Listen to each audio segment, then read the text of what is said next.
Friends, ఇప్పుడే అందిన వార్త. దుఃఖంలో ముఖ్యమంత్రి, ఎమ్మెల్యే అకాల మృతి అంటూ వార్తలు అయితే వస్తున్నాయి. దీనికి సంబంధించి కంప్లీట్ ఇన్ఫర్మేషన్ చెప్పడానికి వీడియో చేయడం జరుగుతుందండి. వీడియోని స్కిప్ చేయకుండా ఎండ్ వరకు చూడండి, అప్పుడు అర్థమవుతుంది.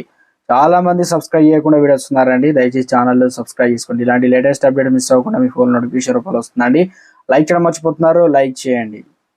1961లో తొలిసారిగా రాష్ట్ర అసెంబ్లీకి ఎన్నికైన సుజ్ఞా కుమారి డియో 2014లో కబీర్ సూర్యానగర్ నియోజకవర్గం నుంచి ఎమ్మెల్యేగా గెలిచారనమాట. ఇక 2019లో ఎన్నికల్లో పోటీ చేయకూడదని చెప్పేసి నిర్ణయించుకున్న తర్వాత ఆమె చెన్నైకి వెళ్ళారు. ఇక కల్లికోట అసెంబ్లీ సెగ్మెంట్ నుండి 8 సార్లు ప్రాతినిధ్యం వహించారు. ఇక కబీర్ సూర్య నగర్ నుండి 2 సార్లు ఎమ్మెల్యేగా పనిచేసి సుమారు 6 దశాబ్దాలుగా ప్రజా జీవితంలో ఉన్న ఎన్నడూ మంత్రి పదవి కూడా ఆ పదవిని ఆశించలేదు. వాస్తవానికి చెన్నైకి చెందిన డియో కల్లికోట యొక్క రాజ వంశస్థుడైన పూర్ణచంద్ర మర్ధరాజు డియో వివాహం అయితే చేసుకున్నారనమాట. ఇక రాష్ట్రం ఏర్పడడంతో ముఖ్యంగా పాత్ర పోషించిన రాజా రామచంద్రన్ మర్దన్ తెలంగాణ కాదండి, మొత్తానికి ఇది కల్లికోటలో రాజమాత ఒడిషా మాజీ ఎమ్మెల్యే వి సుజ్ఞా కుమారి డియో కన్నుమూశారు. ప్రస్తుతం ఆమె ఎంత అంటే 87 సంవత్సరాలు.